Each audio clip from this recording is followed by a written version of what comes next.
Hey everyone, welcome to this week's devotion download.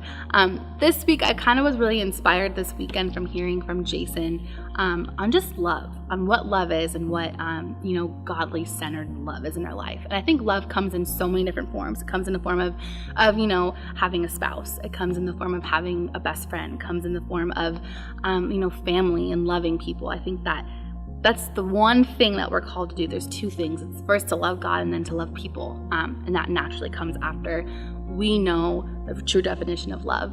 And this week I kind of wanted to encourage you guys with that, but also knowing the cost of what love is, the cost of what loving someone in that selfless way is. And so in John 15, verse 9 through 17, Jesus is really talking about this really amazing illustration of a vine and how life is present in the vine, and how all the things that we encounter and experience in life is when we are abiding in Him and living in Him and loving Him.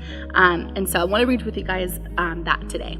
So in verse 9 it says, Jesus is saying, "I have loved you even as the Father has loved me. Remain in my love. When you obey my commandments, you remain in my love. Just as I obey my Father's commandment and remain in His love, I have also told you these things so that you will be filled with my joy. Yes, your joy will overflow. This is my commandment. Love each other in the same way I have loved you. There is no greater love than to lay down one's life for one's friends. You are my friends if you do what I command. I no longer call you slaves because a master doesn't confide in his slaves. Now you are my friends since I have told everything the Father told me. You don't choose me, I chose you. I appointed you to go out and produce lasting fruits that the Father will give you whatever you ask for, using my name. This is my commandment, love each other." And Jesus is just giving a perfect ending to kind of the beautiful illustration of what it means to, hear His teaching and to love Him and to know Him.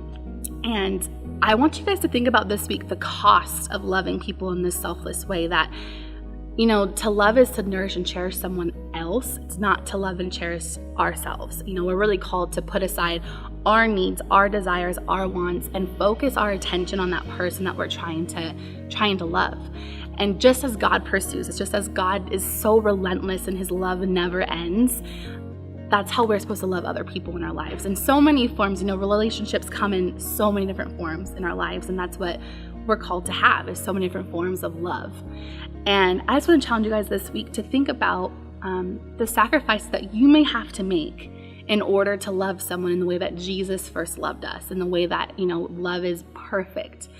And we know that type of love is our standard because we know that that's how God loved and pursued us first. So think about the cost this week. Think about the type of love that you need to be giving other people, and that our best and most perfect example is the fact that Jesus died for us, and that we're supposed to die for other people even. That's how much love is powerful, and that's how much love is so meaningful. And think about the cost this week. Think about those that are around you that you love and that you need to sacrifice your life for.